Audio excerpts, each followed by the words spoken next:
السلام علیکم ورحمۃ اللہ وبرکاتہ۔ الحمد للہ وحدہ والصلاة والسلام علی من لا نبی بعد، اما بعد۔ ایک بھائی نے سوال پوچھا ہے، وراثت کا مال اگر حرام کی کمائی کا ہو جیسے سود وغیرہ، تو کیا جو وارث ہیں بعد میں وہ مال لے سکتے ہیں؟ وراثت کا وہ مال انہیں پتہ بھی ہے حرام ہے، تو اس کا کیا حکم ہے؟ جواب میں یہ کہا جائے گا، سورۃ المومنون کی آیت نمبر 51 ہے، اللہ احکم الحاکمین کا فرمان ہے، یا ایھا الرسل کلوا من الطیبات واعملوا صالحا انی بما تعملون علیم۔ اے رسولو، کھاؤ پاکیزہ اور نیک عمل کرو، بے شک جو تم کرتے ہو اعمال اس کا میں علم رکھنے والا ہوں۔ اور فرمایا، یا ایھا الذین آمنوا کلوا من الطیبات ما رزقناکم، سورۃ البقرہ آیت نمبر 172۔ اے ایمان والو، کھاؤ پاکیزہ میں سے جو ہم نے تمہیں رزق دیا۔ اور فرمایا اللہ تعالیٰ نے سورہ بقرہ کی آیت نمبر 168، یا ایھا الناس کلوا مما فی الارض حلالا طیبا، اے لوگو زمین میں جو حلال ہے پاکیزہ ہے وہ کھاؤ۔ تو دیکھیں، رسولوں کو، اس کے علاوہ ایمان والوں کو اور عام لوگوں کو بھی حلال کھانے کی تاکید قرآن میں ہے۔ اور ابو ہریرہ رضی اللہ تعالیٰ عنہ کی حدیث جس میں اللہ کے رسول صلی اللہ علیہ وسلم نے فرمایا، اے لوگو، ان اللہ طیب، بے شک اللہ پاک ہے، لا یقبل الا طیب، اللہ پاکیزہ ہی پسند کرتے ہیں، قبول کرتے ہیں۔ اور اللہ تعالیٰ نے مومنوں کو بھی حکم دیا ہے، جو کہ مرسلین رسولوں کو حکم دیا ہے۔ تو وہی آیات جو میں نے پڑھی وہ تلاوت کی پیارے حبیب صلی اللہ علیہ وسلم نے، رسولوں کو حکم ہوا پاکیزہ کھانے کا، اسی طرح ایمان والوں کو بھی۔ پھر آپ نے ذکر کیا، ثم ذکر الرجل، پھر ایک آدمی کا ذکر کیا، یطیل السفر، لمبے سفر پہ ہے، اشعث اغبر یمد یدیہ، جس کے بال پر گندہ ہیں اور مٹی گرد آلود ہے، اور وہ ہاتھ آسمان کی طرف بلند کر کے کہتا ہے، اے رب اے رب، اور اس کا کھانا پینا حرام ہے، وملبس حرام، اس کا لباس بھی حرام کا ہے، وغذی بالحرام، اور حرام ہی سے غذا اسے ملی، فأنی یستجاب لذلک، کیسے اللہ اس کی بات کو، اس کی دعا کو قبول کرے؟ یہ صحیح مسلم میں ہے، یعنی دعا کی قبولیت نہیں ہوتی اگر رزق حلال نہ ہو۔ دوسری روایت جو ہے ابو ہریرہ رضی اللہ تعالیٰ عنہ سے ہے کہ اللہ کے رسول صلی اللہ علیہ وسلم سے پوچھا گیا کہ سب سے زیادہ لوگوں کو جنت میں داخل کرنے والی چیز، تو آپ نے فرمایا اللہ کا تقوی اور حسن خلق۔ اور سب سے زیادہ آگ میں جانے والی، لے کے جانے والی چیز کے بارے میں پوچھا گیا تو آپ نے فرمایا الفم والفرج، منہ اور شرمگاہ۔ یہ ترمذی کے اندر روایت ہے اور اسے صحیح کہا، اور شیخ البانی نے اسے حسن کہا ہے ترغیب و ترہیب کے اندر۔ تو اندازہ کریں اگر حرام منہ میں جائے گا تو پھر اس کا آگ سے بچنا ممکن نہیں ہے،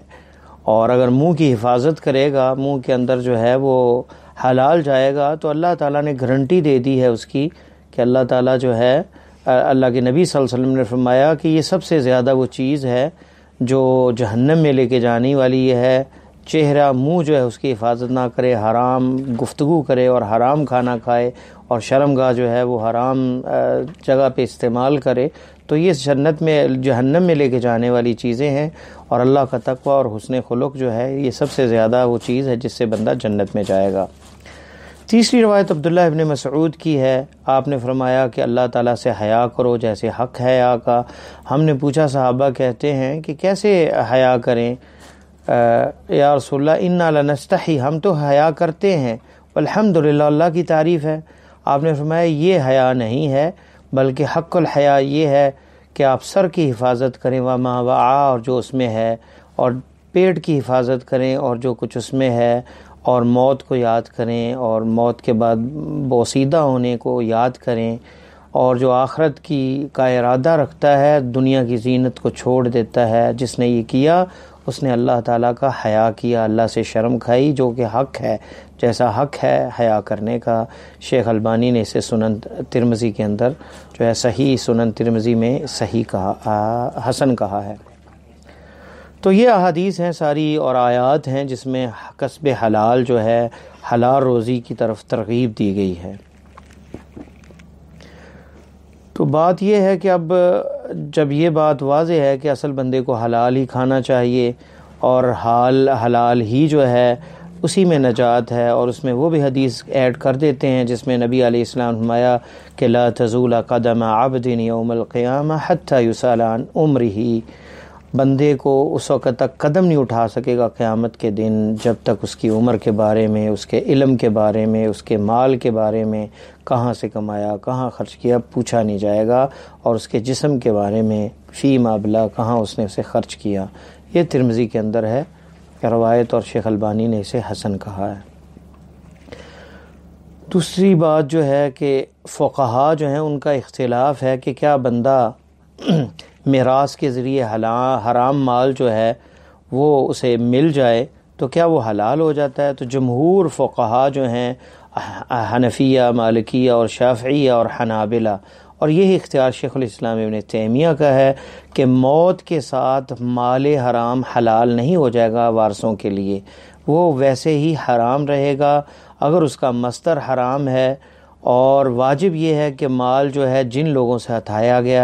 گیا ہے سود کی شکل میں یا کسی رشوت کی شکل میں یا غصب کی شکل میں، تو اسے واپس کیا جائے جو کہ مالک ہے، کیونکہ جس نے ہتھیایا ہے وہ اس کا مالک ہی نہیں ہے، اور جب وہ مالک نہیں تو وراثت میں بھی وہ اس کے مالک نہیں ہوں گے۔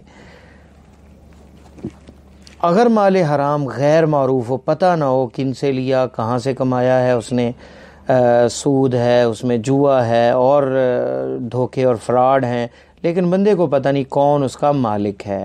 تو اس میں فقہا جو ہے وہ کہتے ہیں کہ یہ مال جو ہے اصل اللہ مالک ہے اس کا، تو پھر واپس اللہ کی ملکیت میں آئے گا، تو پھر وجوہ الخیر، خیر کے کاموں میں اللہ کے بندوں پر جو غریب مسکین ہیں ان پر صرف کیا جائے گا، اور ورثہ اگر وہ بھی غریب اور مسکین ہیں تو وہ بھی وراثت کے طور پہ نہیں، صدقے کے طور پر، اور اس اعتبار سے اس مال کو وہ بھی استعمال کر سکتے ہیں۔ اگر وہ غریب ہیں تو وہ وراثت کا مال نہیں ہوگا، صدقے کا مال ہوگا۔ امام نووی رحمہ اللہ کہتے ہیں کہ من ورث مالا ولم يعلم من اين كسبه مورثه امن حلال من حرام، کہ بندے کو وراثت میں مال ملا، اسے پتہ نہیں کہ حلال سے ہے یا حرام سے ہے، اور نہ ہی کوئی علامت ہے اس کی، تو وہ حلال ہے علماء کے اجماع کے ساتھ۔ اگر اسے پتہ چلتا ہے کہ اس میں حرام ہے اور اس کی قدر کے اندر شک ہے، تو وہ اجتہاد کرتے ہوئے جتنا شک ہے اتنا وہ نکال دے گا، صدقہ کر دے گا، خود استعمال نہیں کرے گا۔ اسی طرح جو بندے کو شک ہے کہ اس کا جو والد ہے وہ اس کا حرام کا کام بھی تھا، حلال کا بھی تھا، اگر اسے پتہ چل جائے کہ آدھا مال حلال کا ہے آدھا حرام کا ہے، تو آدھے مال کا وہ مالک نہیں ہے، اسے وہ خرچ کر جائے گا، اس میں خرچ کرے گا اللہ کی راہ میں، اس میں امید ہے کہ اس کی تخفیف بھی ہو جائے گی اللہ کی طرف سے، اور اگر مالک جو ہے ان کا پتہ چل جائے انہیں واپس کر دیا جائے تب بھی اس کے لیے تخفیف بھی ہوگی، اور مرنے والے پر ورثاء کا یہ احسان بھی ہوگا کہ جو مالک ہے اصل مال کا اسے مال جو ہے واپس مل گیا ہے۔ اور پھر جو ہے سب سے زیادہ جو چیزیں مرنے کے بعد فائدہ دیتی ہیں وہ صدقہ وغیرہ ہے، اور خاص کر جن کے اگر حقوق ہوں وہ جب تک ادا نہ کیے جائیں اس وقت تک معافی نہیں ملتی۔ تو یہ ہے مختصر جواب کہ مال، یہ قاعدہ ہے کہ جو مال حرام کا ہے اس کی وفات کے بعد وارثوں کے لیے وہ حلال نہیں بن جائے گا۔ یہ بات درست ہے کہ اس کا حساب تو اسی سے لیا جائے گا، مالک سے جس نے وہ غلط ذرائع سے کمایا ہے، لیکن یہ ہے کہ ورثاء کو اگر پتہ چل جائے کہ یہ حرام کا مال ہے تو اس کے وارث یا مالک نہیں بنتے، اور نہ ہی ان کے لیے وہ حلال ہو جاتا ہے، انہیں اس سے بچنا چاہیے، اور اس مال کو صدقے کے طور پر جو ہے وہ خرچ کریں غریبوں میں، اگر خود غریب ہیں تو صدقے کے طور پر اسے وہ استعمال کر سکتے ہیں، لیکن اگر مالکوں کا پتہ ہو کہ کون وہ مال ہے جس سے ہتھیایا گیا یا جس سے سود کی شکل میں لیا گیا یا جس سے ظلم یا قبضہ کر کے لیا گیا، تو اسے واپس کیا جائے۔ واللہ تعالی اعلم۔